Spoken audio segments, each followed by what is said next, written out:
Hola, bienvenidos y bienvenidas a todos y a todas en esta tercera y última jornada dentro del ciclo de conferencias en línea, innovación y tecnología en la respuesta humanitaria. Soy Camille Nussbaum, soy investigador en el Instituto de Estudios sobre Conflictos y Acción Humanitaria, un centro basado aquí en Madrid, el IECA. Es un gran privilegio de participar en esta tercera mesa, en esta tercera conferencia en línea. Y como sabéis, en los dos primeros encuentros hemos abordado cómo la tecnología es un factor clave en la respuesta humanitaria y también hemos explorado cómo las alianzas con el sector privado pues, pueden suponer una fuerza para promover la colaboración para mejorar los proyectos y programas humanitarios.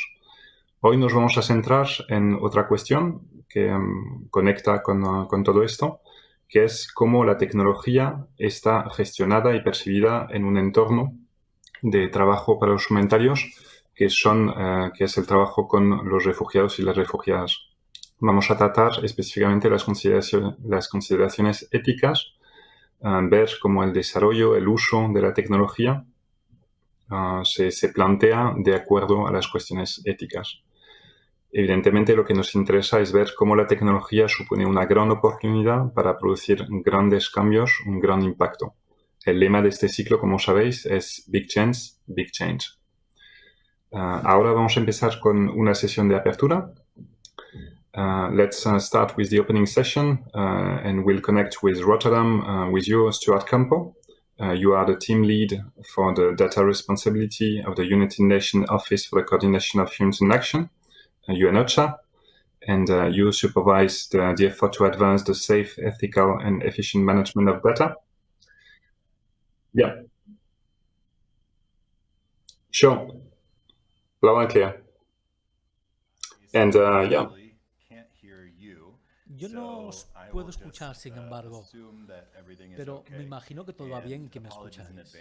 Y me disculpo si repito algo que se haya dicho en la presentación. Soy Stuart Campo y trabajo para la Oficina de la ONU para la coordinación de datos humanitarios y ayuda humanitaria. Es un placer estar con vosotros en este evento y agradezco la invitación de la Caixa y ACNUR. Yo espero poder aclarar un poco de qué hablamos cuando hablamos de temas éticos, de innovación tecnológica en contextos humanitarios.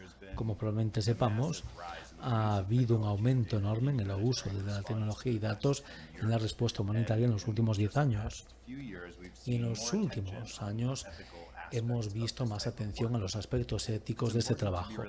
Y es importante que aclaremos de qué hablamos cuando nos referimos a la innovación, la ética y a si estos dos puntos se encuentran. Con lo cual voy a intentar aclarar estos términos y será un placer que los panelistas nos hablen más de este tema. En cuanto a la innovación, hay muchas definiciones en el sector, pero me gustaría pensar sobre ella como algo nuevo, diferente, que añade valor. Digamos que es una resolución creativa de problemas, una forma de enfocarnos en problemas de formas nuevas y diferentes. Hoy estamos hablando de innovación tecnológica, pero eso no solo tiene que ver con la innovación tecnológica. En nuestro centro promovemos la gestión responsable de datos y creo que estos temas van a ser útiles para todos. Y una vez que establecemos innovación, intenta resolver problemas, lo primero que hemos de tener en cuenta es que no hemos de trabajar en una solución si no tenemos un problema que genere es el desarrollo de la solución. Una tendencia muy habitual en los sectores tecnológicos y en la innovación han sido soluciones para tratar problemas, con lo cual si tenemos un proyecto de innovación o queremos tener una solución innovadora en nuestros esfuerzos humanitarios, lo primero ha de ser siempre ver qué problema ayuda eso a resolver.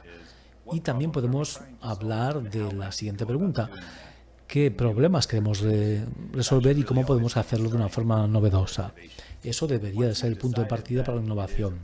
Una vez que decidimos que es apropiado proceder con una tecnología concreta, aquí las cosas se complican un poco más. Y aquí entra el tema de la ética en la innovación. Cuando hablamos de ética en general, hablamos de lo que está bien y lo que no, del sentido común, de lo bueno y lo malo, y también el contexto humanitario, el sentido común de que está bien según una serie de normas y principios. En el sentido humanitario, la ética se basa en principios. Los principios humanitarios centrales en primer lugar y también los estándares y normas profesionales y principios que se han desarrollado en el sector durante los años. Con lo cual, si queremos desarrollar una innovación o un enfoque innovador basado en el entorno ético, hemos de plantearnos algunas preguntas sobre qué temas éticos pueden surgir en ese proyecto y cómo podemos mitigarlos. Quizás nos ayude a pensar en equilibrar los riesgos y ventajas. ¿Qué queremos que esto nos dé en cuanto a ventajas para poblaciones y organizaciones y qué riesgos potenciales pueden surgir y cómo los mitigamos, para asegurarnos de que no dañamos a nadie mientras que damos una mejor ayuda para la gente más necesitada? Algunos de los dilemas éticos más comunes, de los que quizás hablemos hoy, tienen que ver con los peligros adicionales de la tecnología. El conocimiento de resultados de proyectos que, por definición, si algo es nuevo y diferente, quizás no sepamos a ciencia cierta. Con lo cual tenemos que tomar decisiones ante la incertidumbre, lo cual es común en la ética de la innovación. También hemos de pensar en la distribución de riesgos y beneficios y ventajas. ¿Quién va a soportar esos riesgos?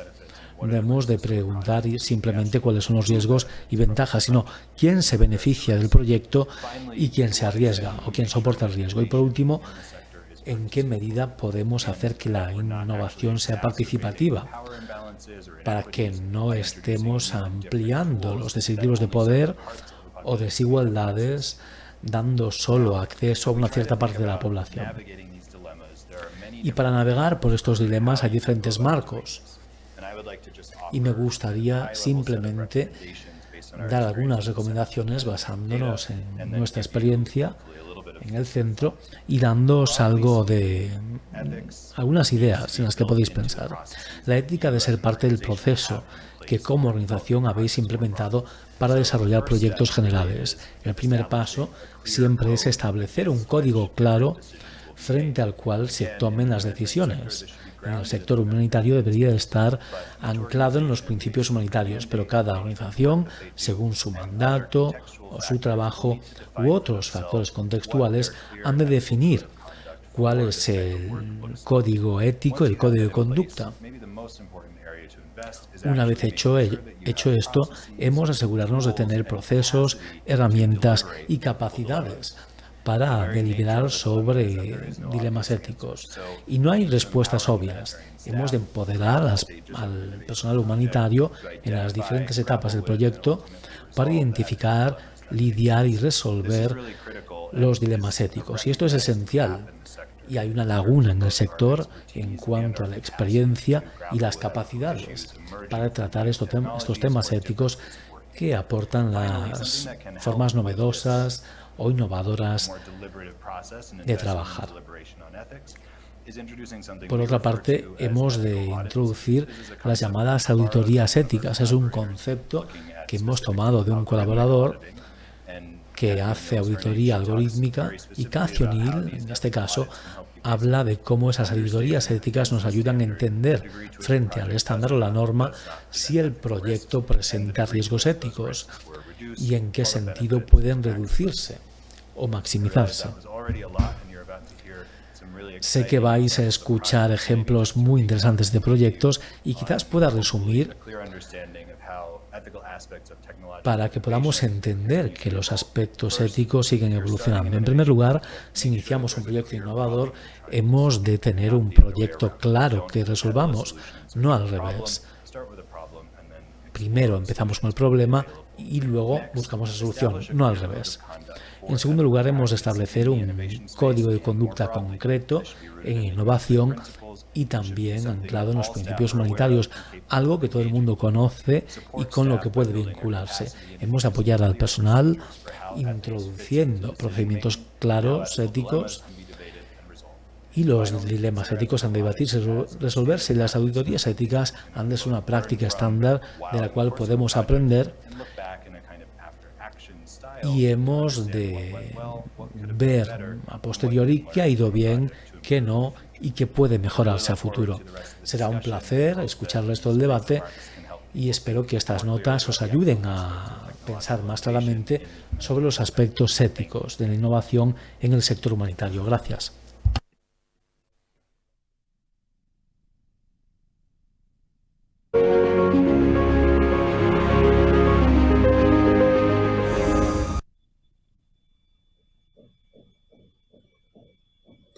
Thank you so much, Stuart, for this opening session. Hopefully you can hear me now, and sorry for the technical problems we had. It seems now it's fixed, so sorry for that. Your presentation was actually really insightful. Thanks for that. Thanks for clarifying the key concepts, the big questions around ethics and technology innovation. I'm sure now we'll explore further these questions with the next panelists along the different case studies we'll have today. Thanks.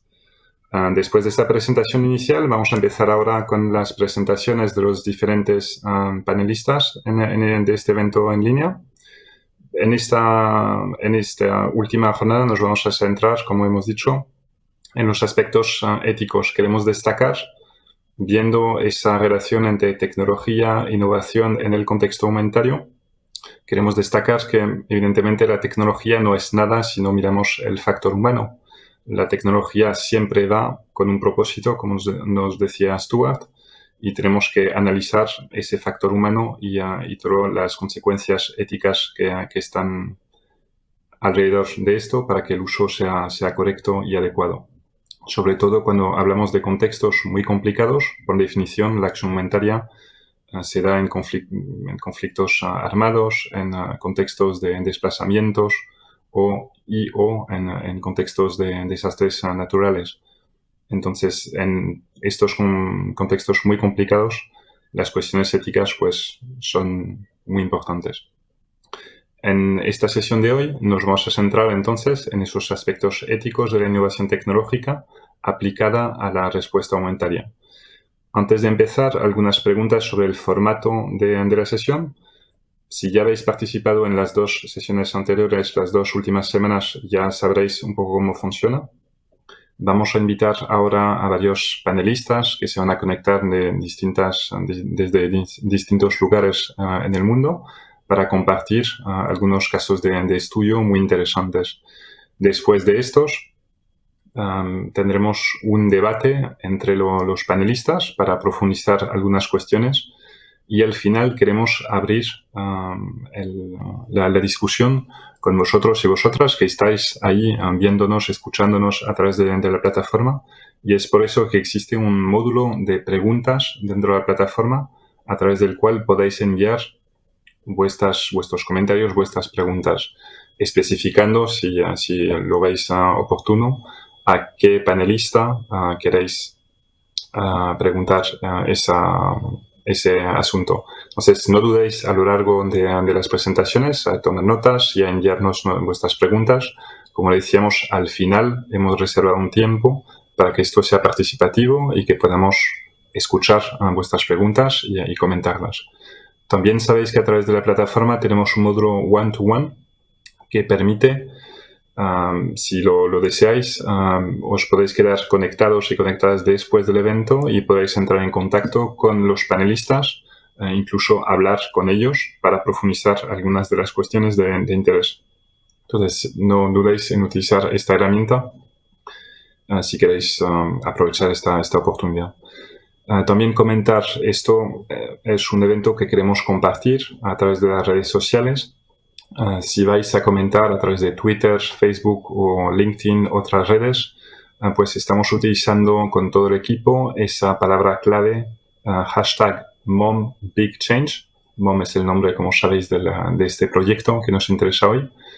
Y esta es la palabra clave si queréis rastrear o participar en estas discusiones en redes sociales, hashtag #MomBigChange. Y ahora, pues, empecemos con las distintas presentaciones que vamos a tener. Now I would like to present the two first speakers, Ahora me gustaría and they will share their presentar experience in los complex ponentes que van a routine compartir emergencies, su more specifically in the experiencia en non-invasive emergencias diagnosis of sanitarias anemia, complejas, sobre todo and a en el passionate case study diagnóstico no located in invasivo de Ethiopia. anemia. In Con un caso Atlanta, we have estudio Eva impresionante Leiman, en a Etiopía. nutrition Tenemos en epidemiologist at the Atlanta a Centers Eva for Disease Leitman, Control and Prevention of the epidemióloga US government, nutricional en and el Johns Centro Hopkins de University. Control de Enfermedades y And Prevención today, del gobierno alongside with her, estadounidense y la Universidad we have Johns at the field, Hopkins.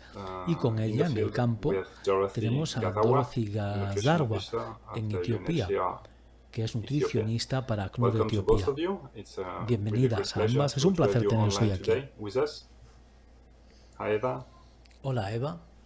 Hello, pleasure. Hola, un placer. Over to you. Tenéis la palabra.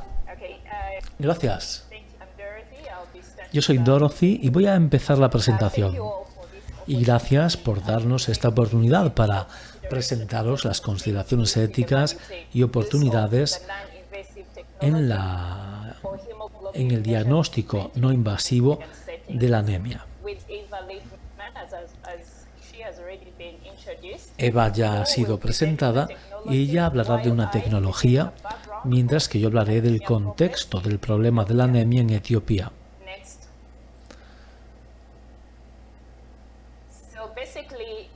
Y bien, a nivel global en ACNUR, en los campos de refugiados, 3 de cada 5 campos de refugiados tienen una prevalencia de anemia por encima del 40%, lo cual muestra un problema de salud pública severo, que ha sido designado como un problema muy significativo de salud pública. El problema de la anemia está causado por múltiples problemas como deficiencias nutricionales, de hierro, de ácido fólico, vitamina A, B, C, D. También hay enfermedades hereditarias de diferentes tipos y otros problemas crónicos que llevan a la anemia. Y como podemos ver,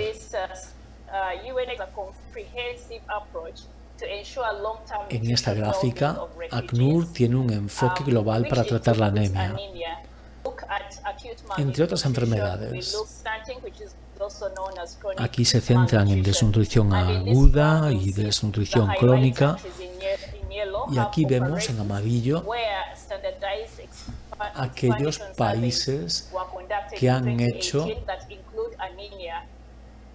encuestas que han incluido a la anemia. Y aquí se tienen en cuenta la nutrición y otros problemas. En el 2008, el Plan Estratégico de Prevención de la Anemia, Control y Reducción de ACNUR se lanzó. Y su objetivo es reforzar las actividades existentes en cuanto a control de malaria y cuidados prenatales con mujeres embarazadas, y también se introdujeron nuevas actividades, una de las cuales es la provisión de alimentos fortificados, de alimentos reforzados, para centrarnos y enfrentarnos a este desafío.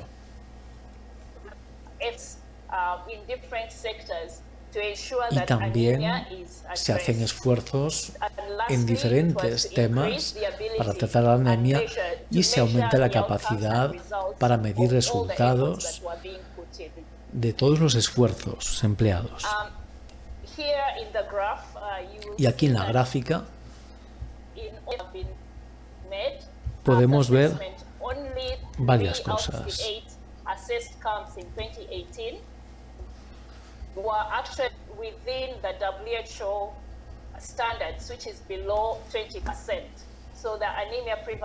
Aquí vemos la prevalencia de la anemia. Aquí no era tan mala, pero si tenemos en cuenta la desnutrición global crónica, podemos ver que la anemia no se está tratando bien en los campos de refugiados.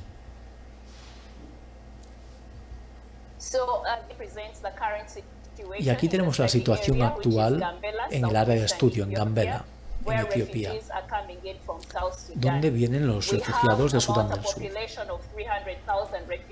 Tenemos una población de 300.000 refugiados en comparación con una población de 39.000 etíopes.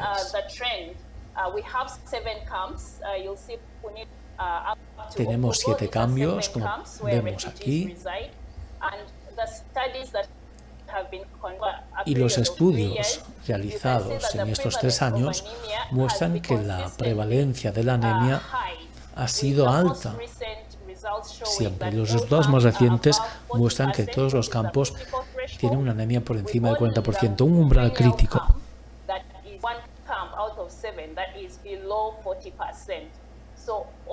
El objetivo del ACNUR es que no esté por encima del 20%, pero casi todos están por encima del 40%. Y aquí se han implementado diferentes medidas también para el control de malaria, los alimentos fortificados, y la Caixa nos ha dado la oportunidad de dar vales para comida fresca, para comida a la que se puede acceder en los diferentes campos. Y nuestro objetivo es identificar, tratar y supervisar los casos que tenemos de anemia.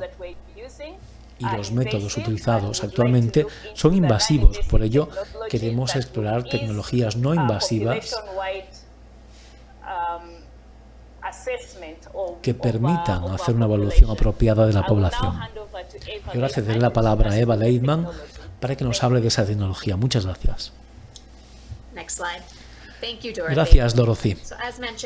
Bueno, como decíamos, vamos a hablar ahora del estudio que hemos planificado para Gambela y las consideraciones éticas. Pero en primer lugar me gustaría hablar de algunas barreras que tenemos en entornos humanitarios. Y como decía Stuart, vamos a hablar del problema que queremos resolver. El dispositivo EMOQUE es el más utilizado, se desarrolló en los 90 y se utiliza hoy en día mucho con refugiados.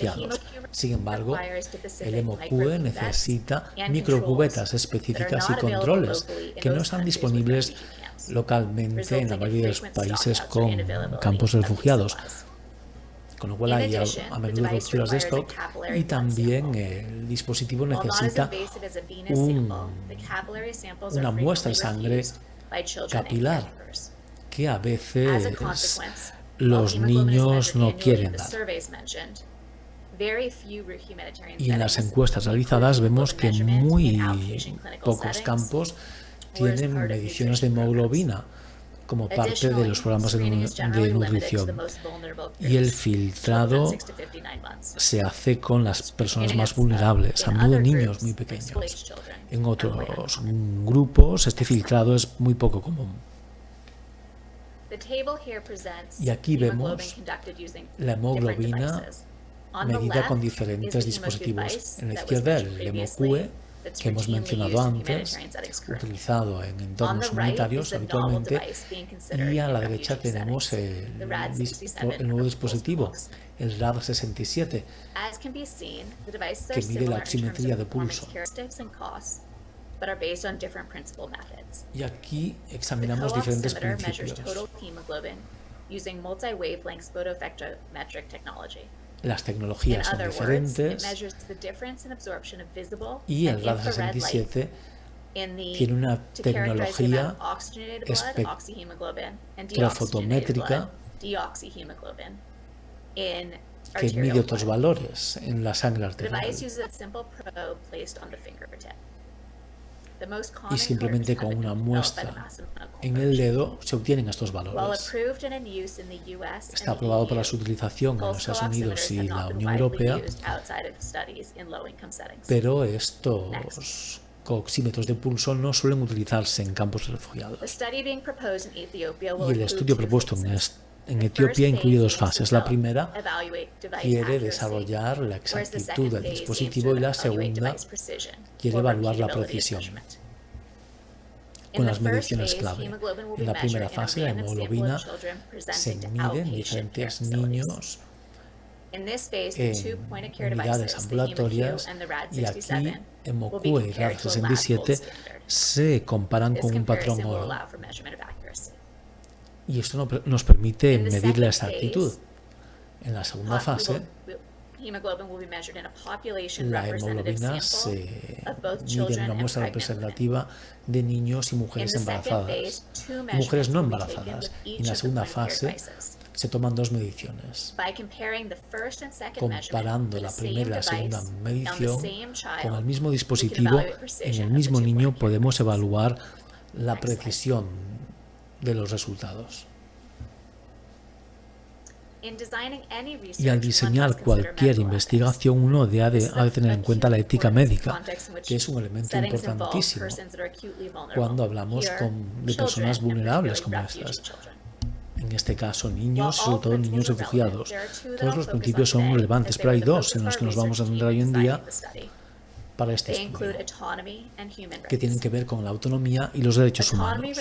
La autonomía tiene que ver con la capacidad de los individuos de tomar decisiones informadas sobre temas personales con libertad.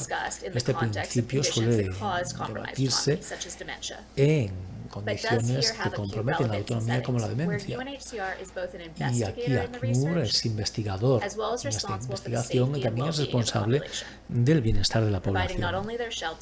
No solo desde cobijo, también seguridad, alimentos y otros recursos.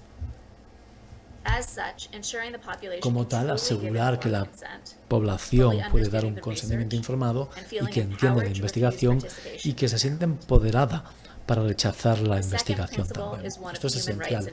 En segundo lugar, tenemos los derechos humanos y la justicia. Esto es relevante cuando hacemos investigaciones en poblaciones vulnerables.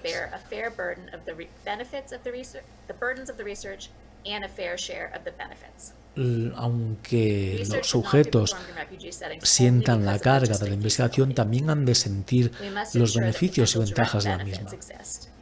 Y estos beneficios han de existir y nos sentimos contentos con los contenidos de esta investigación por dos razones. Por una parte, ha habido muchas evidencias en cuanto a la eficacia en otras poblaciones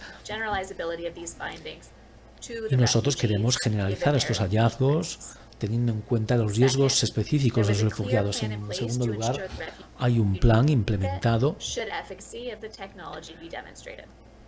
para poder ver las ventajas si se demuestra la efectividad de esa tecnología. Y diferentes estudios han evaluado la exactitud de dispositivos como el RAD67.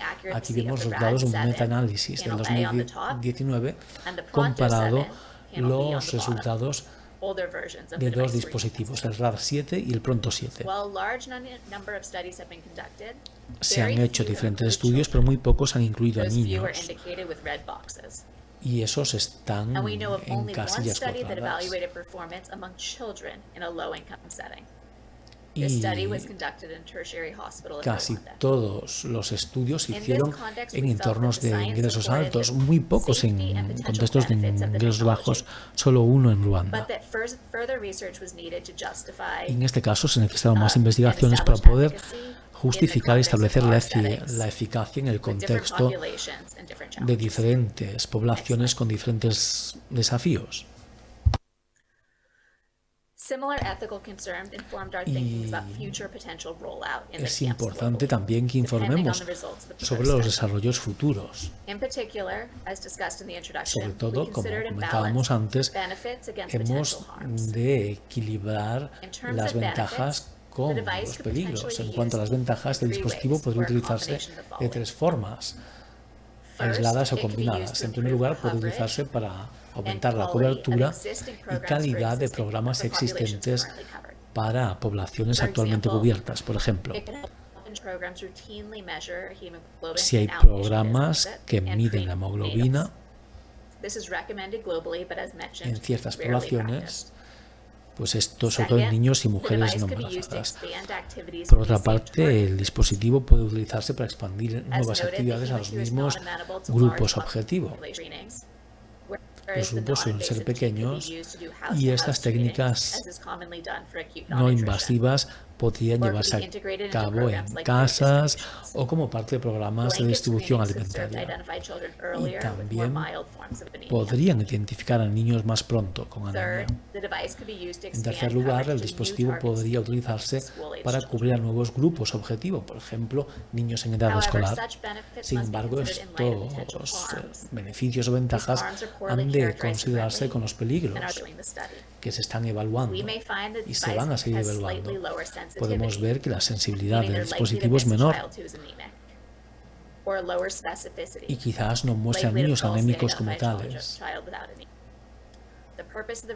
Y el propósito de la investigación es caracterizar esto para mejorar el desarrollo. También nos interesa evaluar el rendimiento del dispositivo para ver cómo funciona en entornos calurosos o húmedos, y esto ha de tenerse en cuenta. Siguiente diapositiva, por favor. Bueno, esto sería todo por nuestra parte. Gracias por vuestro apoyo y vuestro tiempo, y si hay alguna pregunta será un placer responder. Gracias.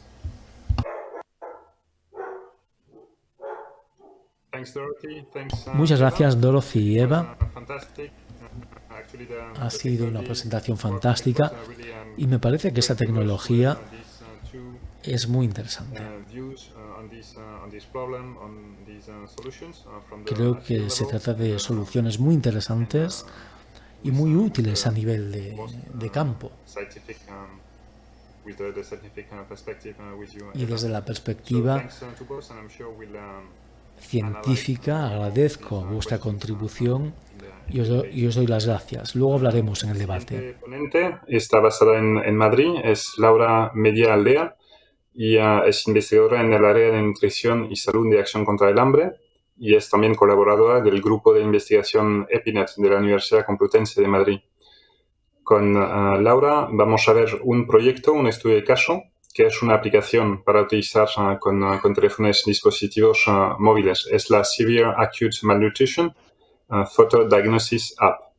Es una aplicación que permite identificar desnutrición aguda en niñas y niños de entre 6 y 59 meses de edad a partir de una imagen que se saca con un móvil. Gracias a Laura, pues vamos a ver en Guatemala. Hola. Muchas gracias. Buenas tardes. Muchas gracias por invitarme a esta sesión. Me parece súper interesante y, vamos, de momento me ha encantado todo lo que he visto. La introducción ha sido brillante, de verdad. Enhorabuena por ella porque me ha encantado. En fin, bueno, pues yo voy a pasar a explicaros este proyecto y, de paso, vamos a comentar algunas consideraciones éticas que nos hemos ido encontrando por el camino y que creo que son importantes. Es importante conocerlas a la hora de plantearnos diseñar un proyecto de investigación y de llevarlo a cabo. Entonces, bueno, vamos a empezar presentando este proyecto, que es Sanfoto Diagnosis, ¿no? Este proyecto, como bien has comentado, consiste en una aplicación de móvil que nos permite en tiempo real, porque no necesita internet, tener una clasificación del estado nutricional de un niño menor de 5 años. A través de la foto de su brazo izquierdo, en este caso. Es un método rápido, es confiable y es fácil de usar, con lo que cualquier persona sin tener un conocimiento antropométrico, que es como se suele diagnosticar la desnutrición aguda, puede tener acceso a este conocimiento. Voy a explicaros rápidamente en qué consiste el proyecto para que cuando pasemos a la parte ética podáis comprender mejor estos aspectos a los que nos hemos enfrentado. Pues bien, la investigación se realizó en España, comenzó en España y se continuó en Senegal. Y digo comenzó porque este proyecto, la parte que hay detrás de este proyecto es una técnica que se llama morfometría geométrica, que significa medir los cambios en la forma a través de la geometría. Y pues esta técnica no se había aplicado antes en seres humanos vivos, se había empleado en estudios osteológicos, pero hasta la fecha nunca se había empleado en seres humanos vivos. Y teníamos que crear toda la metodología de cero. Para ello, pues empleamos una población española, ya que la teníamos a mano. Y después, una vez que ya creamos toda la metodología, nos fuimos a Senegal a implementarla. Comparamos en este contexto niños que padecían desnutrición aguda severa con niños que no padecían ningún tipo de desnutrición. Pues bien, ¿en qué consiste esta técnica? Como veis, esta fotografía que tenéis aquí de una niña tiene una serie de puntitos marcados en el cuerpo. No sé si lo alcanzáis a ver, pero son estos rojos que veis aquí. Entonces, lo primero que tenemos que hacer es identificar esa serie de puntos anatómicos que van a ser siempre repetibles en el cuerpo de un niño. Los tenemos que identificar con un software de tratamiento de imagen y esos puntos pues van a constituir la base de nuestro modelo. A partir de ahí, el siguiente paso es calcular a partir de estos puntos una serie de puntos en el contorno, que son los puntitos verdes que podéis ver ahora. Una vez que todos estos puntos ya están calculados, el siguiente paso es digitalizar estos puntos en coordenadas X e Y, de manera que tendremos una representación de la forma que queremos estudiar, que en un siguiente paso nos permitirá pues tener un modelo para estudiar la forma del cuerpo humano.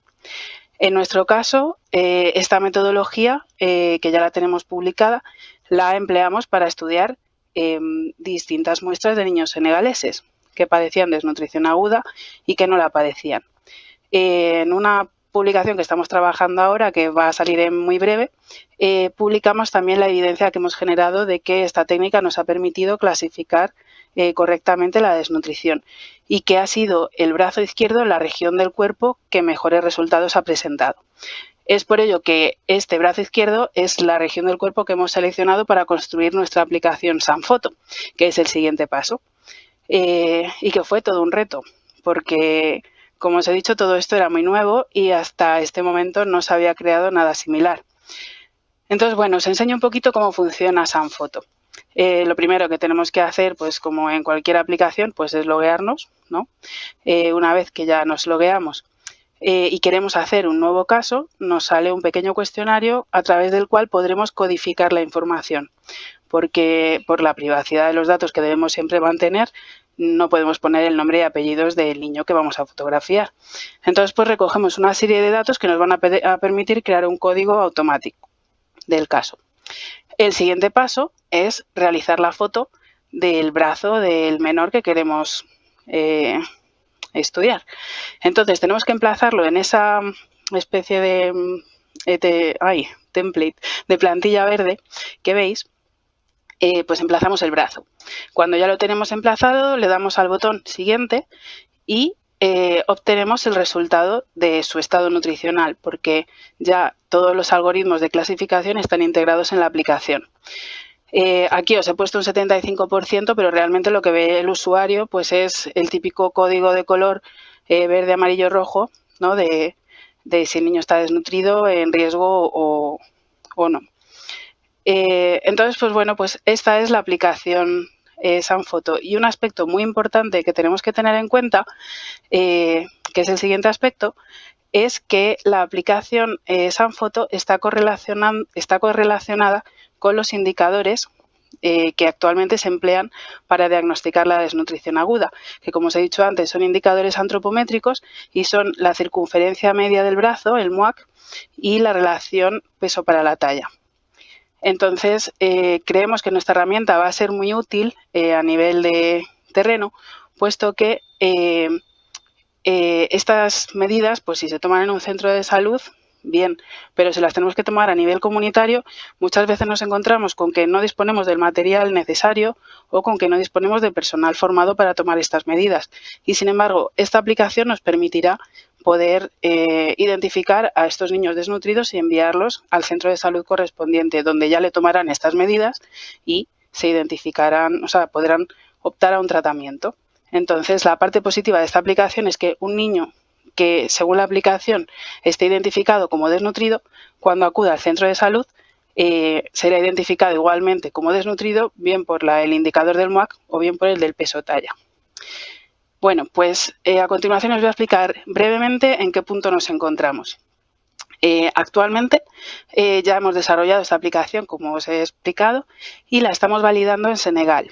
Esperamos tenerla validada para 2021, para mediados de 2021. Uno de los aspectos que estamos validando es el aspecto técnico, en el cual pues estamos probando que efectivamente pues la clasificación funciona y cuando diagnosticamos a un niño desnutrido, realmente ese niño está desnutrido por los criterios que marca la Organización Mundial de la Salud. Es por ello que estamos también incluyendo los grupos de desnutrición aguda, moderada y en riesgo en nuestro estudio, para poder incluir todos los grupos que marca la Organización Mundial de la Salud. La siguiente validación que hacemos es a nivel tecnológico, comprobando que la aplicación a nivel tecnológico funciona, ¿no? Las tripas de la aplicación. Y finalmente, el último paso que validamos es la experiencia de usuario, porque de nada sirve que hagamos una herramienta que puede ser estupenda si luego nuestros usuarios no quieren usarla, ¿no? Entonces, pues este es uno de los aspectos que estamos probando también. Pues cómo la tenemos que adecuar, si tenemos que ponerla en varios idiomas, qué colores le gusta más al usuario, que bueno, parecen cosas un poco así menos importantes, pero realmente son muy importantes y los desarrolladores pues de estos temas realmente le dan muchísima importancia. Una vez que acabemos esta fase, nuestro siguiente objetivo es poner en escala este proyecto. Y para ello, pues bueno, a nivel técnico queremos probar la aplicación en al menos 6 poblaciones humanas diferentes para ver la variabilidad que existe a la hora de diagnosticar morfológica, ¿no? Cómo varía la forma de las poblaciones y si eso afecta al diagnóstico. Vamos a incluir también el estudio de la desnutrición crónica, motivo por el cual estamos trabajando también, estamos comenzando a plantear este proyecto en Guatemala, que es actualmente el país del mundo que recoge las cifras de desnutrición crónica más grandes del planeta. A nivel informático o tecnológico, lo que queremos es desarrollar una herramienta dentro de la aplicación de móvil que permita al usuario que la usa hacer un seguimiento de los casos, ¿no? Que ha diagnosticado, pues cuántos niños llevo, cuándo fue la última vez que le medí, y este tipo de cosas que a los agentes comunitarios de salud pues les sirve y les es muy útil para poder hacer un seguimiento de sus actividades rutinarias. Por otro lado, también queremos crear una base de datos consolidada para, pues en un futuro próximo, poder crear plataformas para integrar esta aplicación en los sistemas de salud nacionales a diferentes niveles. Y el último nivel, que es el de la experiencia de usuario, pues también lo queremos seguir desarrollando para poder hacer una especie de kit que nos permita poner en escala el proyecto y adaptarlo rápidamente a cualquier contexto en el que lo queramos implementar. Pues bien, una vez que ya hemos visto un poquito qué es el proyecto, vamos a ver las implicaciones éticas. En este sentido, lo he dividido en dos partes. Por un lado, lo que he llamado las consideraciones intrínsecas al proyecto, que son las que son, bueno, pues intrínsecas al proyecto, y por otro lado las extrínsecas, que veremos en un ratito. Pues bueno, enumero algunas que son las que a nosotros nos han pues afectado más en este sentido, pero son bastantes más de las que yo estoy enumerando aquí. En primer lugar, cuando hacemos un proyecto de investigación es necesario que escribamos un protocolo, ¿no? Un protocolo científico que vamos a presentar a un comité de ética. En nuestro caso lo presentamos a un comité de ética español y a un comité de ética senegalés. En este protocolo pues tenemos que contar qué es lo que vamos a hacer, cómo lo vamos a hacer y resolver una serie de aspectos éticos que ya se nos plantean en el mismo formato de este protocolo. Sin la aprobación de este protocolo no es aconsejable empezar a trabajar en ningún contexto, porque en primer lugar todo el mundo tiene que conocer que se está haciendo una investigación y sobre todo para la comunidad científica local es muy importante conocer qué se está haciendo en su contexto, ¿no? Supongo que a nadie le gustaría saber que de repente han venido unos científicos extranjeros a hacer un proyecto y que no hay nadie implicado, ¿no? Del país. Pues es un motivo también por el cual es muy importante implicar desde el momento cero a la academia local, ¿no? A las universidades locales en nuestro proyecto de investigación. El siguiente paso que tenemos que hacer una vez que ya hemos conseguido esta aprobación ética es informar bien a los participantes. de nuestro estudio, ¿no? En nuestro caso, los participantes eran niños y lo que teníamos que hacer era informar bien a sus tutores legales. Tanto en España como en Senegal, la manera que elegimos de informar a las personas fue a través de sus referentes comunitarios. En el caso de España, pues los referentes comunitarios de los padres o tutores legales de los niños eran los profesores de los colegios y de las guarderías donde llevamos a cabo el estudio. Y en el caso de Senegal, pues bueno, en caso de que fuéramos a colegios, pues igual los profesores. Y en caso de que fuéramos a comunidades, pues son los trabajadores de los agentes de salud comunitaria, ¿no? Entonces, pues bueno, pues lo importante es que nosotros empoderemos a estos referentes para que ellos sean capaces de explicar a la población qué es lo que queremos hacer y que la población a su vez también sea capaz de hacer preguntas, porque muchas veces, pues, como que da corte, ¿no? Preguntarle a un desconocido cosas, pero a tu persona de referencia no. Es por ello que elegimos este sistema para hacerlo. Y por supuesto nosotros también estábamos disponibles durante todo el estudio para que se nos pudieran hacer las 1000 preguntas que se les ocurrieran. El siguiente paso, una vez ya se ha informado a los participantes, o en este caso a sus tutores, es solicitar el consentimiento firmado para participar en el estudio. Y no solamente el consentimiento firmado para participar, sino también informar qué es lo que vamos a hacer con los datos que vamos a recoger de los participantes, con quién los vamos a compartir, quién los va a custodiar, durante cuánto tiempo, e informarles también de que tienen derecho de modificar, rectificar o anular la cesión de los datos que nos han dado. En este sentido, el siguiente paso, una vez que ya tenemos esto, es saber que la participación en el estudio es totalmente voluntaria. Y en este sentido no es que la participación sea voluntaria por parte de los tutores legales. Ellos pueden estar muy dispuestos a participar en el estudio, pero los que también tienen que estar dispuestos son los niños. Normalmente, cuando los niños son mayores de 6 años, se les pide que asientan, ¿no? Si están de acuerdo. Sin embargo, a un niño de 8 meses no le podemos pedir que asienta. Entonces, lo único que podemos hacer es observarle. Si vemos que se queja, que no le gusta, que no quiere, pues no podemos insistir, por mucho que los padres o tutores quieran insistir en que continuemos, tenemos que respetar la voluntad de los participantes. Entonces, pues bueno, en nuestro caso fue un aspecto a considerar muy importante, porque como digo, es eso, no, a un bebé no le puedes preguntar si quiere participar o no en un estudio, le tienes que observar. El siguiente paso en nuestro estudio, pues bueno, como os he mencionado antes, fue garantizar la confidencialidad y anonimidad de los datos. Y en ese sentido, quería matizar la diferencia entre estos dos conceptos. Confidencialidad significa que yo no le voy a contar a nadie lo que estoy haciendo, ¿no? Es decir, que los datos que yo estoy recogiendo, pues los voy a custodiar de esta manera, voy a hacer con ellos lo que te estoy contando en esa información que también quiero que me firmes y te informo de con quién los estoy compartiendo o con quién no. La anonimidad consiste en que a través de los datos que yo voy a recoger, a ti no se te puede reconocer. En nuestro caso, este aspecto también era muy importante porque estábamos trabajando con niños. En el primer estudio que hicimos de investigación recogíamos fotografías del cuerpo completo, en el que a veces pues podían salir partes de la cara y bueno, pues era una información muy delicada. Nosotros lo que hicimos siempre es que esta es la foto original, ¿no?, que se toma con la aplicación. Nos aseguramos siempre que nunca salga la cara y a poder ser que no salgan los dedos. Porque bueno, aunque la resolución de una cámara de móvil no es muy buena, queremos asegurarnos de que no se puedan recuperar las huellas de ninguna manera, ya que eso sí que es un dato que permite identificar a una persona. A continuación, como nuestro objetivo a través de la imagen es obtener estas coordenadas, ¿no?, estos puntitos, que son los que realmente nos van a permitir realizar la clasificación, realmente nosotros lo que conservamos, la información que conservamos en este proyecto, son estas que veis a la derecha, las coordenadas de los brazos, ¿no?, que como veis, pues según el tipo de niño y su edad y su complexión, pues tiene una morfología diferente. Las fotografías son eliminadas del teléfono móvil en el momento en el que estos puntos se generan, porque realmente a nosotros la imagen solamente nos sirve para extraer esta información.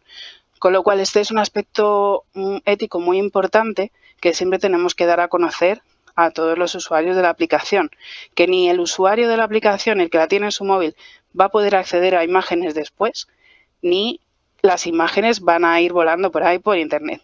Lo que se envía a nuestros servidores son esas coordenadas de puntos que no permiten de ninguna manera poder identificar a una persona.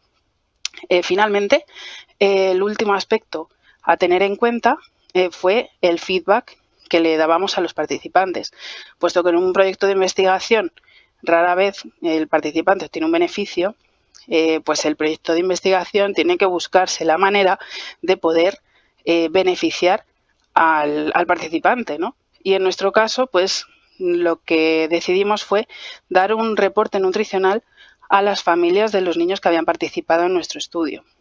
Pues explicándoles, pues bueno, si como nosotros les habíamos diagnosticado con las medidas antropométricas tradicionales, pues les decíamos si el niño estaba en buenas condiciones nutricionales o no, si estaba desnutrido, le refería al sistema de salud para que entrara en el programa de tratamiento. En el caso de que estuviera en buenas condiciones nutricionales, pues también le reforzábamos, ¿no?, a la familia, pues diciéndole, oye, mira, pues qué bien que lo estás haciendo, sigue haciéndolo así. Y estos aspectos parecen una tontería, pero son muy importantes desde un punto de vista bioético, puesto que, pues bueno, al fin y al cabo, trabajamos con personas y trabajamos para personas. Entonces, no tenemos que olvidarnos nunca de que las personas son personas. Y esto entra dentro del respeto que hay que tener siempre a las personas con las que trabajamos. Bien, pues si pasamos ahora a las consideraciones extrínsecas, las he nombrado así porque no son como tal las consideraciones que uno tiene que hacer cuando hace el diseño de su proyecto de investigación, pero son cosas que bueno, pues que pasan, ¿no? O sea, nadie te lo dice cuando tú pasas un comité de expertos o un comité de ética, pero son cosas que están ahí y son consideraciones éticas que tenemos que tener en cuenta siempre, a mi parecer. En primer lugar, pues los aspectos socioculturales. Cuando realizas un estudio de investigación, pues bueno, te has podido diseñar muy bien tu protocolo de investigación, tener todo claro, todos los pasos que quieres seguir y de repente llegas, sales al campo, te pones a hacer tu estudio y te encuentras con que la persona que va a participar en tu estudio no quiere participar. O tú le cuentas, le dices, por ejemplo, pues a ver, vamos a desnudar al niño para pesarle, que fue uno de nuestros casos. Y te dicen, ¿cómo que desnudar al niño? ¿Por qué tengo que desnudar yo a un niño para pesarle? ¿No? Entonces, pues bueno, pues son cosas que tú tienes como muy obviadas, ¿no? O sea, que dices, bueno, es lógico que para pesar a un niño haya que quitarle la ropa para reducir estos errores de pesaje, ¿no? Pues resulta que a lo mejor la comunidad no lo tiene tan claro, ¿no? Una de las cosas que nos pasó en Senegal, por ejemplo, fue que la comunidad no quería que hubiese hombres de nuestro equipo de investigación mientras teníamos a los niños desnudos, que prácticamente era pues en la totalidad del proyecto. Entonces, pues bueno, pues fue un aspecto que, pues bueno, no esperábamos porque en España no nos había pasado, pero en Senegal nos pasó. Un aspecto, por ejemplo, en este sentido, que no nos pasó en Senegal, pero sí que nos pasó en España fue pues que, por ejemplo, en cuanto un niño se ponía a llorar, los padres nos retiraban el consentimiento y nos decían que no, que si un niño estaba sufriendo y que no querían participar. Sin embargo, en Senegal, pues se ponía a lo mejor el niño a llorar, pues porque, a ver, a ningún niño le gusta que le andes por aquí manoseando y pues los padres se reían, ¿no? Y nos decían, a ver, que no, estoy delante, estoy viendo que no pasa nada, no te preocupes, o sea, está enfadado, se le va a pasar. Y efectivamente, pues a los 2 minutos se le había pasado, ¿no? Entonces, pues bueno, pues son este tipo de aspectos socioculturales hay que tenerlos muy en cuenta porque pueden crear daño psicológico, ¿no?, a los participantes. Si nosotros obligamos a una persona a desnudarse sí o sí porque lo tiene que hacer porque nuestro protocolo lo dice, eso puede dañar a esa persona, ¿no? O si obligamos a un niño a participar aunque sus padres vean que está llorando y para sus padres eso sea muy doloroso, eso puede hacer daño psicológico a una persona, con lo cual tenemos que tenerlo muy en cuenta. Otro aspecto que también nos sucedió, o nos ha sucedido y nos sucede, pues es el tratamiento que se le da a los datos por parte de terceras partes. Puede que nosotros tengamos la intención de retomar estos datos para crear esta herramienta de diagnóstico precoz a través del móvil y que ese sea nuestro objetivo. pero puede que nuestros partners, ¿no? Las personas, nuestras contrapartes a distintos niveles, tengan otros objetivos. Aquí os he traído un ejemplo, ¿no? Que no nos ha pasado en este proyecto, pero ha pasado en otros contextos. Y bueno, pues es el ejemplo de un estudio en el que se realizaba una encuesta nutricional para conocer el estado nutricional de las personas y poder pues aconsejarles en cómo tenían que alimentarse. Pues bien, de las diferentes contrapartes que tenían, pues tenían proveedores que les daban el material para tomar las medidas corporales, tenían el financiador, tenían otras diferentes asociaciones, ¿no? Con las que iban a dar después las charlas de nutrición y algunas marcas de alimentos, ¿no? Pues lo que se encontraron es que al compartir estos datos, pues algunos de estas contrapartes lo que hicieron fue montar negocios, ¿no? de comida en las proximidades de la comunidad donde se hizo la encuesta. Otras contrapartes lo que hicieron fue crear aplicaciones de venta online de alimentos y aplicaciones de estas de fitness saludable y cosas así. Y otra de las contrapartes lo que hizo fue rizar el rizo y sacar un estudio paralelo relacionando las preferencias alimentarias de las personas con su tendencia sexual. Entonces, es bastante conocido este caso. Y bueno, pues es un ejemplo de cómo un estudio de investigación normal y corriente puede causar un daño social o incluso financiero a los participantes en el estudio, puesto que en este tercer caso algunas personas perdieron su trabajo porque se publicó su condición sexual. Entonces, pues bueno, simplemente recalcar que hay que tener cuidado con el tratamiento de los datos y que por eso es muy importante redactar ese documento que os he dicho antes con la parte de los consentimientos informados, también un documento de la trazabilidad de los datos que vamos a tomar, quién los toma, con qué objetivo, dónde van a estar, quién los custodia, hasta cuándo, etc. Bien, otro factor a tener en cuenta, un poco relacionado también con esto, pues son los intereses del donante. En principio, todos los donantes de proyectos de investigación tienen como objetivo pues objetivos culturales, sostenibles y pues bueno, pues hacer cosas buenas por la comunidad.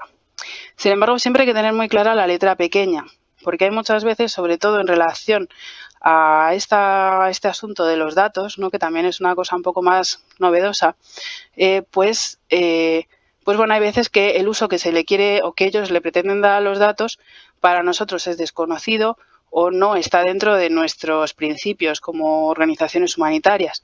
En este sentido, todas las organizaciones humanitarias tenemos una carta de principios pues humanitarios que hacemos cumplir a todas las personas que se relacionan con nosotros, ¿no? Todas las contrapartes. Bueno, no que hacemos cumplir, pero sí que nos aseguramos de que ellos los cumplan, ¿no? Entonces, en ese sentido, pues como que ya hacemos un pequeño cribado de con qué personas debemos trabajar y con qué personas no. Sin embargo, pues bueno, en nuestro caso, por ejemplo, pues sí que nos ha pasado pues que pues las grandes nubes estas de almacenamiento de datos se han ofrecido a financiar nuestro proyecto y a cambio pues nos pedían que alojásemos toda la información que generaba el proyecto en sus nubes. Y pues bueno, en la letra pequeña pues ponía que ellos iban a utilizar esos datos, se los iban a vender a terceros sin nuestro conocimiento, ni nuestra supervisión, ni nuestro permiso, porque estábamos utilizando sus servidores. Pues bueno, pues ese es un aspecto que crea un conflicto de intereses, ¿no? Bien, el último aspecto que quería destacar son los intereses nacionales o políticos. En este sentido, muchas veces nosotros decimos, bueno, mi estudio es muy bueno, va a ser muy bueno para esta población, yo lo veo que va a ser revolucionario, va a venir muy bien, además la población lo necesita, y nos encontramos con que pues el gobierno nos dice que no lo necesitan, que no lo quieren o que para ellos supone un riesgo. Entonces, en ese sentido, he recogido esta frase porque me parece realmente muy representativa de lo que tenemos que entender cuando hacemos un proyecto de investigación. Y la frase es esta que aparece por aquí. A ver si aparece. Aquí. Pues bien, que una cosa sea necesaria o que esté bien, no significa que podamos hacer lo que queramos, ¿no? Tenemos que respetar siempre el contexto en el que estamos trabajando y saber que por mucho que nosotros veamos el beneficio, pues no podemos hacer lo que queramos. Y esto es un tema que además es muy delicado en el sentido en el que trabajamos en contextos delicados, ¿no? No es lo mismo trabajar en un contexto pues como pueda ser España, que en un contexto que tiene un conflicto. Pues bueno, pues hay que conocer una serie de cosas que además muchas veces nosotros desde el punto de vista de la investigación ni siquiera nos podemos llegar a imaginar. En ese sentido, también cuando trabajamos con las políticas nacionales, la investigación tiene, sin embargo, un punto muy positivo, y es que a nivel humanitario muchas veces las organizaciones lo que intentamos es cambiar o mejorar las políticas que tienen los países, y muchas veces pues los países se muestran reticentes porque no existen evidencias, y en este sentido la investigación que se realiza a nivel de las organizaciones humanitarias genera evidencias que nos permiten después emplear una herramienta muy fuerte que tenemos a nivel humanitario, que es el advocacy. Entonces, sí que hemos visto que a medida que vamos generando evidencias, vamos teniendo más fuerza para poder realizar este apoyo y poder mejorar o modificar las políticas nacionales de algunos países. Con lo cual, pues no todo es negativo. Bien, finalmente, para concluir, quería mencionar pues que, a ver, todos estos aspectos que he mencionado extrínsecos pueden llegar a crearnos un conflicto de intereses. Pero la buena noticia es que nosotros, como personas individuales, no tenemos que tomar la decisión, puesto que ya actualmente existen un montón de políticas, que podéis ver aquí algunos ejemplos que os he traído, de muchos códigos éticos. Dar la siguiente, por favor. Que actualmente ya están en vigor. ¿Le dais a la siguiente? Gracias.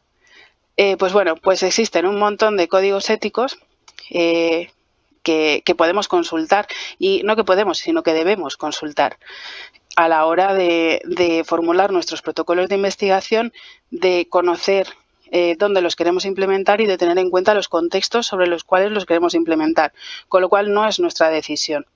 Si le das a siguiente, he puesto una balanza, porque no se trata de que cuando nos encontramos con un conflicto de intereses por alguno de estos motivos, pues con nuestro proveedor de servicios, con nuestro donante, con el partner académico que tenemos, no se trata de que pongamos en una balanza las cosas y digamos, a ver, ¿qué me sale mejor o qué me sale peor?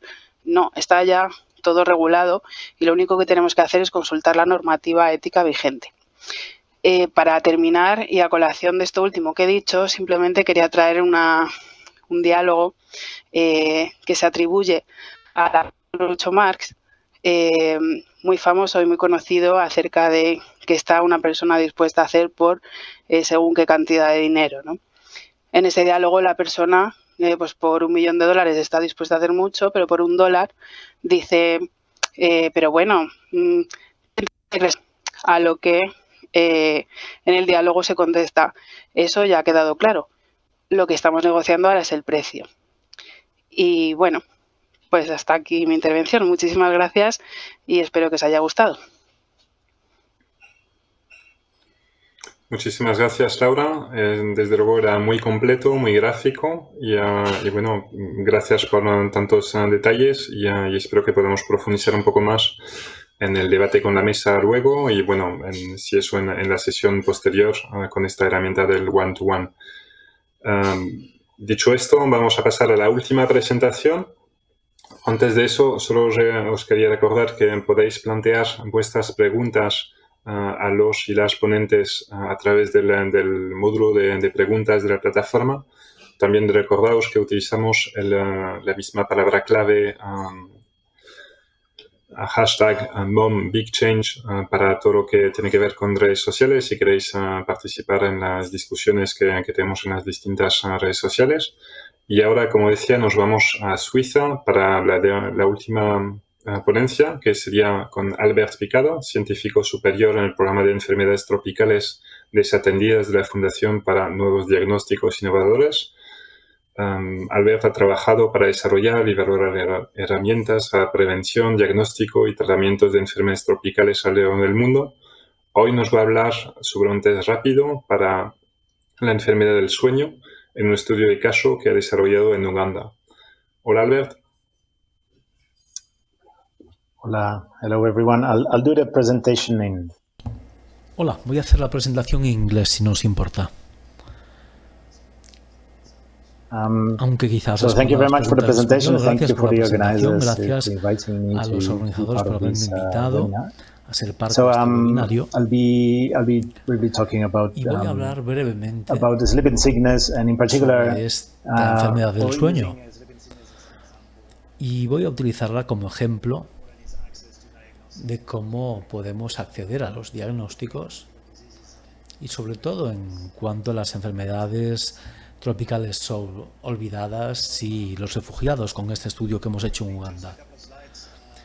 En estas diapositivas voy a hablar de FIND, donde trabajo en Ginebra. FIND es una fundación que está en Ginebra, como decía, que trabaja en el desarrollo e implementación de herramientas diagnósticas para enfermedades relacionadas con la pobreza. Y os animo a ver nuestra página web si queréis conocer más datos sobre qué hacemos. Y básicamente trabajamos en diferentes programas y enfermedades que incluyen la resistencia antimicrobiana, malaria, fiebres, tuberculosis, y hoy vamos a hablar de uno de los programas en concreto, el programa de enfermedades tropicales olvidadas.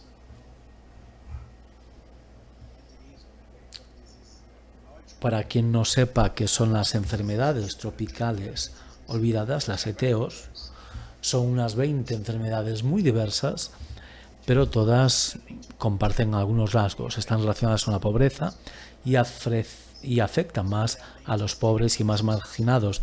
También están relacionadas con estigma, exclusión social y discapacidad. Hay unas 20 identificadas por la OMS. Algunas ya las conocéis, como la rabia, la lepra o el dengue, pero hay otras que son muy poco conocidas en general, como la triconococosis. Y hoy voy a hablar de la trypanosomiasis africana humana, también llamada enfermedad del sueño.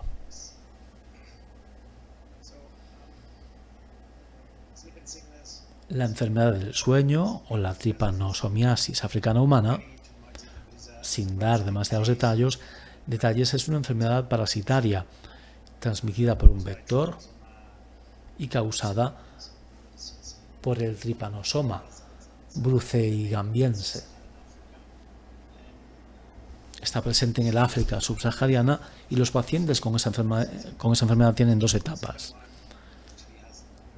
La segunda tiene síntomas neurológicos, por eso se le llama la enfermedad del sueño.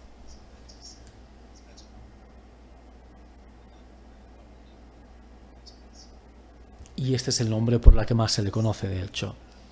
Y es interesante ver que hay una relación muy curiosa entre la enfermedad del sueño y los conflictos. Y es fascinante ver cómo la enfermedad del sueño está relacionada con el desarrollo en el África subsahariana y cómo el desarrollo está relacionado con la transmisión de la enfermedad del sueño en diferentes áreas y diferentes momentos temporales. Y sobre todo la relación entre la enfermedad del sueño y los conflictos ha estado bien documentada. Aquí tenemos un par de artículos que evalúan esta enfermedad y es muy interesante ver el lazo social entre la enfermedad y el conflicto. Siguiente diapositiva. Y uno de los desafíos que tenemos con la enfermedad del sueño es el diagnóstico. Diagnosticar a los pacientes es bastante difícil. Y aquí mostramos un diagrama que ilustra el algoritmo actual para el diagnóstico de pacientes. Y voy a hablar de él brevemente. En la parte izquierda tenemos la primera parte, que necesita una especie de filtrado. Ahí se utilizan pruebas serológicas para buscar anticuerpos en pacientes que o bien tienen síntomas no específicos de la enfermedad o que viven en una zona de alto riesgo. La gente con diagnóstico positivo tiene anticuerpos y ha de pasar a la siguiente etapa, la confirmación. Y esto se hace visualizando los parásitos en el cuerpo, por ejemplo en la sangre con microscopio. Y los casos positivos han de pasar a la tercera etapa. El estadiaje, ahí hacemos una punción lumbar, lo cual no es sencillo ni agradable.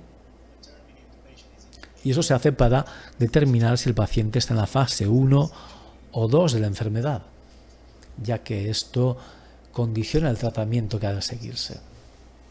Siguiente diapositiva. Y el diagnóstico de la enfermedad del sueño es bastante complejo. Durante varios años, el primer paso, que era el cribaje, el cribado, el test serológico, se hacía con una prueba de aglutinación que era el CAT. Y aquí mostramos la máquina utilizada actualmente para hacer esta prueba. Se trata de una máquina que ha jugado un papel esencial en el control de la enfermedad, aunque también tiene algunas desventajas, principalmente que necesita una cadena de frío para el almacenamiento y también electricidad. Y el impacto de esto es que esta herramienta diagnóstica solo puede utilizarse en instalaciones sanitarias con electricidad. Y en la parte derecha de la presentación tenemos un mapa del norte de Uganda, una zona endémica para la enfermedad del sueño, y lo que estamos mostrando aquí son los 4 centros de salud donde se hace la prueba serológica con CAT en Uganda. Son los 4 puntos rojos que vemos aquí. Y esta era la situación en el 2013. Solo esos 4 centros podían administrar estas pruebas para la enfermedad del sueño. Y la gente tenía que desplazarse a ellos. Y lo que ocurrió en el 2013 es que Find y otros socios se aunaron para desarrollar pruebas diagnósticas rápidas. Esto era la primera vez que se hacía. Y gracias a la COVID hoy en día todo el mundo sabe que es una prueba, un test rápido. Pero es una prueba serológica que permite resultados similares al CAT y tiene algunas ventajas. Por ejemplo, permite un diagnóstico rápido en primer lugar y sobre todo no necesita electricidad ni cadena de frío y puede llevarse a cabo en centros de salud básicos. Y el cambio y el impacto se ven de alguna forma en el nuevo mapa a la derecha de la presentación. Lo que vemos ahora es que hay estos pequeños puntos verdes que son todos los centros de salud en los que se hace hoy en día este cribado. Y a continuación vemos el resultado de haber aumentado e implementar esta capacidad diagnóstica en muchas instalaciones, que ha tenido un gran impacto también en el acceso al diagnóstico. Esto se ve en esta gráfica. En la parte superior tenemos la distancia en kilómetros que una persona tenía que viajar para llegar a un centro con CAT en el 2013. Y ahí vemos las diferentes regiones y más o menos un 50% de las personas tenían que caminar más de 20 kilómetros para llegar a un centro con CAT y para obtener el diagnóstico para la enfermedad del sueño. Y cuando se introdujo la RDT, la prueba rápida, la mayoría de centros estaban entre 6 y 10 kilómetros de distancia de la persona. Y ahí podían hacer este cribado para la enfermedad del sueño, con lo cual el acceso mejoró muchísimo. ¿Y qué es esta tecnología? ¿Cuál es la relación con los refugiados? y su utilización en una crisis de refugiados. Bueno, como mostrábamos antes, la región donde es endémica la enfermedad del sueño es el norte de Uganda, que está muy cerca de Sudán del Sur, un país que ha estado en conflicto hasta su independencia en el 2011, y aquí vemos los resultados y los acontecimientos que han tenido lugar entre el 2011 y el 2014 y los diferentes conflictos que han tenido lugar desde entonces. Y esto ha llevado a diferentes crisis de refugiados, no solo una, sino muchas crisis con muchos millones de personas que han huido del país en el 2014, el 2016 y el 2017. Estos refugiados fueron a diferentes países, son desplazados internos también, y muchos de ellos se establecieron en el norte de Uganda. Y aquí mostramos un mapa, y los triángulos no son centros de salud, sino campos de refugiados en Uganda. Y no eran cifras pequeñas, sino cifras bastante elevadas. Cifras elevadas que se establecieron en un periodo muy corto de tiempo. En la parte derecha vemos el gráfico que muestra el número de refugiados de Sudán del Sur, y uno de los campos, uno de los asentamientos de Uganda, Bidibidi, en aquel momento fue el mayor campo de refugiados del mundo. Y me gustaría reiterar que esta gente, estas personas, estaban en una región endémica para la enfermedad del sueño. Aquí tenemos un mapa de la OMS que muestra las zonas con riesgo de enfermedad del sueño, zonas representadas por el color rojo, y si vamos a la parte derecha tenemos un mapa que muestra a Sudán del Sur y a Uganda, y a continuación podemos ver dónde se establecían los refugiados, que es esta región que se muestra con ese círculo, una región con alto riesgo de enfermedad del sueño.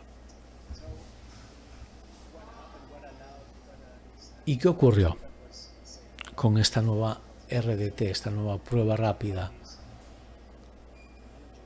¿Cómo ha ayudado esta tecnología? ¿Cómo se ha utilizado? Y básicamente ha permitido mantener la capacidad diagnóstica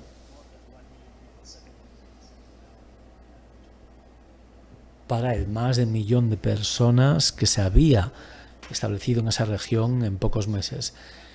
Para ello trabajamos con el Ministerio de Salud de Uganda y también con ONGs que trabajan con los campos de refugiados, dándoles acceso a estas pruebas rápidas RDT, dándoles formaciones y también expandiendo la red de instalaciones que utilizaban RDTs.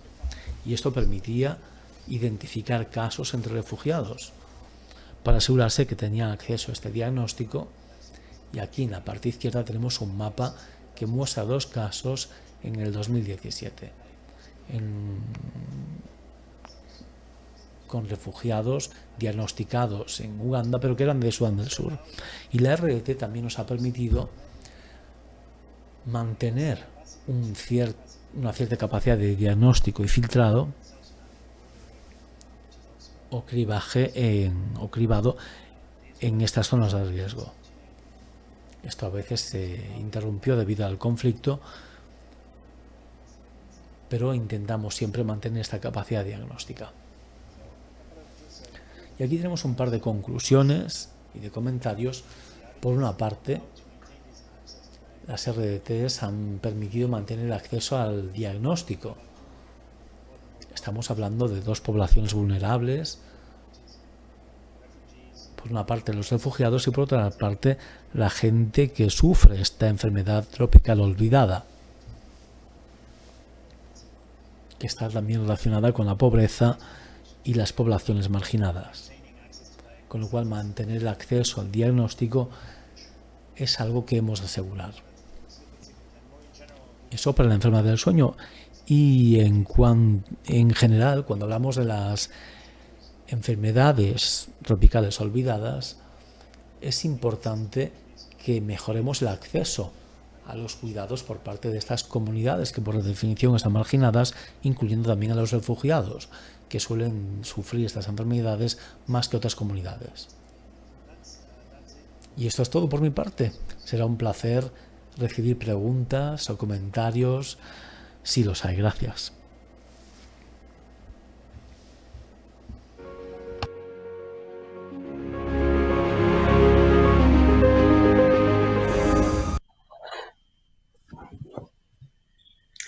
Muchas gracias, Albert. Y, bueno, gracias nuevamente a todos los ponentes hasta ahora. Aquí empezaríamos lo que es la mesa redonda. Nos queda no tanto tiempo, alrededor de 10 minutos, con lo que doy nuevamente la bienvenida a Eva Lyman, Epidemiología Nutricional en el Centro para Control y Prevención de Enfermedades del Gobierno de Estados Unidos y la Universidad Johns Hopkins.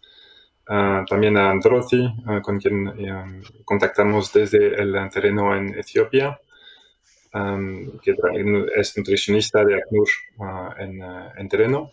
Laura Medialdea, investigadora en Acción contra el Hambre y colaboradora del Grupo de Investigación EPINA de la Universidad Complutense de Madrid. Y Albert Picado, científico superior en el programa de enfermedades tropicales desatendidas en la Fundación para Nuevos Diagnósticos Innovadores. Gracias a todos y a todas por estas presentaciones. Y bueno, con el tiempo que nos queda, os quería plantear una pregunta para profundizar un poco más. Sería saber, hemos visto desde la inauguración de esta conferencia que los aspectos éticos tienen mucho que ver con identificar riesgos. Cómo se identifican esos riesgos y cómo se comunican esos riesgos. Es lo que os quería preguntar.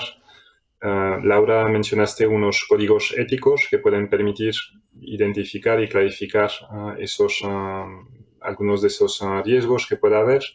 También hemos visto a través de algunos ejemplos pues, ese diálogo que existe con los actores tecnológicos, los del Big Data y otros proveedores o las empresas que quieren probar algún dispositivo médico, ¿no? Como hemos podido ver en algunas de las presentaciones. ¿Cómo se habla, qué diálogos se tienen con esos actores? ¿Qué diálogo se tiene con las autoridades locales alrededor de esos riesgos, de esas consideraciones éticas? Y cómo se hace eso en la práctica, ¿no? Y, evidentemente, esa pregunta os la quería hacer también mirando a las poblaciones afectadas, ¿no? Con y para quién trabajamos, qué diálogo podemos tener con las poblaciones afectadas para identificar y comunicar esos riesgos que tienen que ver con consideraciones éticas. ¿Cómo se hace eso? Es una pregunta, bueno, con muchas vertientes. No os pido detallar cada uno de esos aspectos, pero os quería invitar, como hemos visto casuísticas muy diferentes, pues que cada uno igual pueda compartir algún ejemplo concreto, ¿no? De cómo se tiene ese diálogo con un actor o con otro para abordar esos riesgos, identificarlos, comunicarlos, ¿no? Hemos hablado en algunas de las presentaciones del tema del consentimiento, que es fundamental. Y bueno, en lo que tiene que ver con las poblaciones afectadas, pues en la práctica, ¿cómo se hace eso? ¿Qué consideramos como consentimiento? Esto es una pregunta un poco larga y bueno, podemos empezar contigo, Albert, si te parece. ¿Alguna reflexión sobre este diálogo con los distintos actores? Igual abordar uno de ellos, si nos puedes compartir. Sí, intentaré ser breve, así le doy la oportunidad a los compañeros. Un ejemplo, y vuelvo a las enfermedades negligenciadas o olvidadas. En un contexto de refugiados, y esto no es un poco lo que nos encontramos en el caso de Uganda, es evidentemente las prioridades suelen ser otras, ¿no? Incluso a nivel de enfermedades hay otras mucho más agudas, mucho más relevantes, y el diálogo que hay que establecer en este caso, por ejemplo, con las instituciones que trabajan en los campos de refugiados para explicar la relevancia de una enfermedad negligenciada, son complejos o tienen que hacerse de forma desde el principio y involucrar a todos, también evidentemente a la población de refugiados. Por tanto, es evidentemente uno de los elementos principales y en el contexto de enfermedades negligenciadas no es siempre evidente por su desconocimiento y por su muchas veces su falta de estar en la lista de prioridades, sobre todo de las agencias que implementan actividades en los campos de refugiados. Muchas gracias, Albert. Stuart, would like to answer this Stuart, question? ¿te gustaría Maybe responder to esta share some pregunta? examples? ¿Te gustaría compartir algún ejemplo? Sí, quizás un ejemplo por parte de nuestro Centro de Datos Humanitarios, en concreto sobre cómo evaluamos riesgos y ventajas en el contexto de gestión de datos.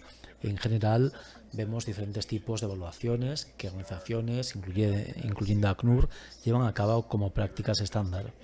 Lo llamamos evaluaciones de impacto de datos, que pueden incluir evaluaciones de derechos humanos, de datos, y aquí se evalúan los riesgos y ventajas de diferentes proyectos con gestión de datos. Y esto puede extenderse a la innovación en general y animaríamos a las diferentes organizaciones y actores que hagan este tipo de evaluación. Y hay otro elemento importante en cuanto a la innovación, que es la noción de la experimentación, y asegurarnos de que reconocemos que la mayor parte del trabajo es experimental y que ha de estar sujeto a otros protocolos y procedimientos que la mayor parte de instituciones académicas tienen como prácticas estándar. Algunos panelistas han hablado de esto y es importante que tengamos esto en cuenta en los programas sanitarios. Esto es esencial, a menudo se ignora. Por la innovación puede tratarse como una estructura de no investigación o una actividad no investigadora, y es esencial que tengamos en cuenta estas normas y que implementemos estos métodos y utilicemos plantillas y terminología apropiadas para evaluar los riesgos y tener medidas de mitigación y optimización para la gestión de nuestro proyecto de innovación. Gracias. Thanks, Stuart. Gracias, Stuart. Laura, ¿nos podrías compartir algún ejemplo tal vez sobre este diálogo que se tiene con distintos actores? Sí, pues bueno, en nuestro caso la práctica que hacemos pues es que ponemos en contacto, bueno, siempre que comenzamos a trabajar en un contexto, lo hicimos en España, en Senegal y ahora lo estamos comenzando en Guatemala, es que creamos un grupo multidisciplinar de discusión. En ese grupo implicamos tanto a académicos locales como a partes políticas, a la parte del Ministerio de Salud, a proveedores, en nuestro caso tecnológicos, ¿no? También locales. Y nos juntamos todos y vamos creando reuniones semestrales, en nuestro caso, donde vamos discutiendo si tenemos algo nuevo que contar, porque hemos avanzado en el proyecto, lo contamos. Pero siempre vamos discutiendo distintos aspectos, sobre todo éticos, enfocados a cómo vamos a poner en marcha después el proyecto, ¿no? Pero, por ejemplo, pues ya hemos tratado todo este tema de, por ejemplo, el primer aspecto que tratamos fue los consentimientos informados, ¿no? ¿Cómo se recogen? Y así también te respondo a la segunda pregunta. ¿Cómo se recogen consentimientos informados en un contexto senegalés rural, en el cual las personas no saben leer ni escribir en francés, ¿no? Nosotros les habíamos hecho toda la explicación del proyecto en su lengua, y los consentimientos los habíamos traducido al pular, que era su lengua, pero no sabían escribir ni leer, con lo cual pues ellos te van a poner una cruz, ¿no? en el papelito. Pero una cosa es que ellos te pongan la cruz en el papelito y tú con eso rellenes tu expediente de cara a una auditoría, y otra cosa es que las personas realmente se hayan enterado de qué va el estudio y de qué quieren participar. Entonces, para eso nosotros concretamente les hacíamos las preguntas nosotros directamente, pues si había entendido toda la información, si quería participar, se las hacíamos en su idioma y de esta manera pues ellos respondían. Eso es una de los procedimientos que se suele hacer en este tipo de contextos. Sin embargo, una de las cosas que salió a discusión en aquella primera discusión, pues fue que un proveedor tecnológico nos planteaba la opción de ¿y por qué no grabamos un vídeo de las personas en las que ellos digan sí, consiento? Y claro, tú dices, ¿y para qué quieres tú el vídeo? ¿No?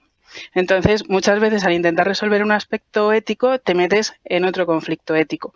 Entonces, bueno, a nosotros lo que nos ha funcionado muy bien y nos sigue funcionando, pues es crear estos grupos de discusión donde todos vamos poniendo de manifiesto nuestras inquietudes relacionadas con el proyecto y todos vamos dándonos distintos feedback y distintas respuestas. Y de momento la verdad es que ha sido muy práctico y porque tenemos visiones de todas las partes involucradas, incluida la comunidad que también está representada en este grupo de discusión. Gracias. Perfecto, Laura. Gracias por estos ejemplos. Y os quería preguntar también, Dorothy, en Eva, esta misma pregunta.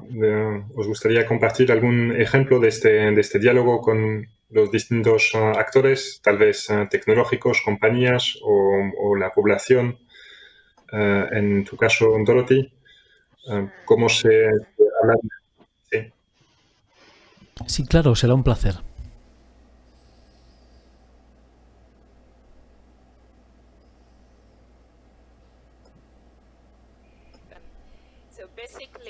Bueno,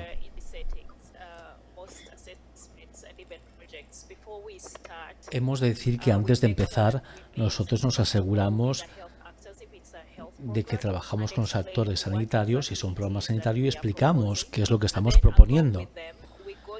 Y con ellos vamos también a los líderes comunitarios. Y esto es importantísimo, porque ellos entienden el contexto y son capaces de encajarlo con las innovaciones que tengamos o evaluaciones que tengamos, con lo cual empezamos explicando qué queremos hacer y por qué, cuáles son las ventajas para ellos y cuáles son los riesgos potenciales y cómo planificamos mitigarlos.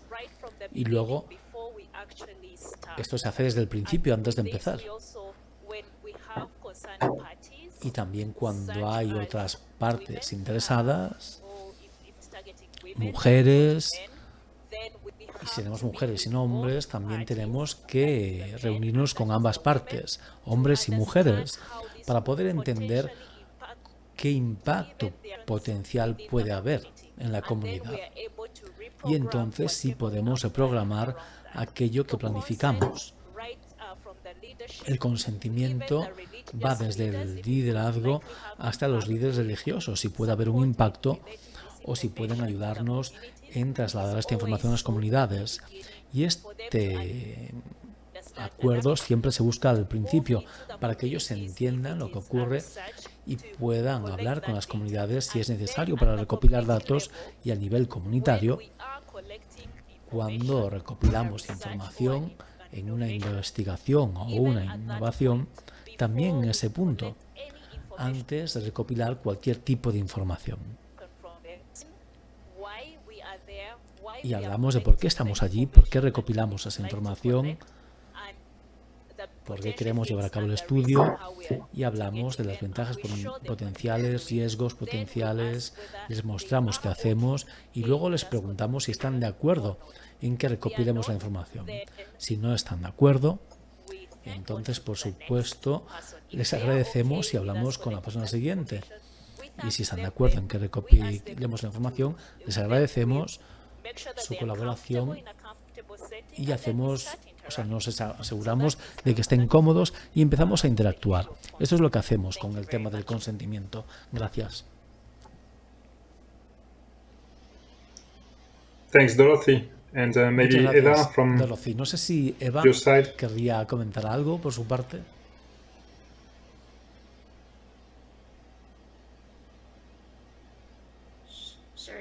Sí, claro. Voy a añadir algo brevemente. ¿Me escucháis bien, verdad? Gracias, Dorothy. Ha sido una explicación fantástica. Y sí, esos procesos en el campamento complementan los procesos formales de revisión ética, que es aprobada por el organismo de revisión ética del Ministerio de Salud en Etiopía, así como la Universidad Johns Hopkins y el Centro de Enfermedades en el que trabajo. Y con esa revisión hay sistemas implementados en los cuales tenemos que explicar las causas, ventajas y riesgos del estudio. Y para ilustrar esto, una de las cosas que hemos comentado recientemente, que también han comentado otros panelistas, es cómo se adapta este trabajo en tiempos pandémicos, en tiempos de la COVID. Esta pandemia presenta nuevos riesgos que no se debatían inicialmente cuando se diseñó el estudio y que hemos de tener en cuenta, ya que presentan riesgos para los beneficiarios, los participantes y los investigadores del estudio para poder avanzar con ese trabajo. Con lo cual, si nos remontamos a los organismos de revisión ética y a la población local, también tenemos en cuenta la población local, los refugiados en sí mismos, y reevaluamos los riesgos y beneficios para decidir si avanzamos o no. Y esto ha sido esencial en este tipo de consideraciones éticas. Great, thanks Eva, Muchas gracias, and thanks Eva. to all of you. Gracias a todos y a todas. Gracias a todos y a todas por participar en esta mesa, la última sesión que hemos tenido en este ciclo. Gracias a Stuart, gracias Eva, gracias Dorothy, gracias Laura, gracias Albert. Ha sido todo un privilegio pues teneros aquí y poder reflexionar sobre estos aspectos tan importantes y también acceder a ejemplos, a casos concretos, ¿no? Y hacernos una idea muy concreta de lo que está en juego cuando hablamos de tecnología e innovación en los contextos humanitarios tan complejos y de aspectos éticos. Creo que hemos cumplido con los objetivos con eso. Gracias a estas, quería dar las gracias, ya vamos con un poco justos de tiempos. No vamos a tener tiempo para abordar algunas de las preguntas que se nos envió a través de la web, pero como decíamos, tenemos este módulo one-to-one que se puede acceder a través de la página web, y a través de este módulo, justo después del webinar, vais a poder plantear esas preguntas en directo a los ponentes, incluso hablar en directo con ellos. No es exactamente lo mismo, pero os animamos, los y las que habéis enviado alguna pregunta, a quedaros conectados y a plantear esas preguntas a través de este módulo one-to-one. Quería dar las gracias a ACNUR y a la Fundación La Caixa por este gran ciclo de reflexión sobre estas temáticas, nuevamente, innovación, tecnología en los contextos humanitarios, a través de este proyecto MOM que hemos ido conociendo a través de las distintas ponencias en las 3 sesiones. Muchas gracias también a todos los profesionales, las personas involucradas en estos 3 ciclos, los ponentes evidentemente, pero también todo el apoyo técnico que hemos recibido, todas esas personas que no se ven en pantalla, pero que hacen que esto funcione lo mejor posible, dado el contexto que estamos viviendo. Y bueno, con eso os animo a utilicéis ese módulo. Como decíamos, tenéis 1 hora y media hasta las 6:30 hora central europea para estar en contacto a través del módulo one-to-one con los y las ponentes de la sesión. Nos despedimos con la esperanza de que este ciclo, Big Change, os haya resultado de interés, que esas pequeñas semillas que hemos intentado sembrar pues os resulten útiles en vuestras acciones, en vuestras actividades futuras. Es una pequeña contribución, dada los grandes retos que vivimos y bueno, a escala mundial y en el ámbito humanitario desde luego, pero bueno, esperamos tener otras oportunidades de profundizar y seguir aportando a nuestra pequeña contribución. Muchas gracias a todos y a todas y bueno, cuidaos mucho y os esperamos en la plataforma a través del módulo one-to-one. Hasta luego.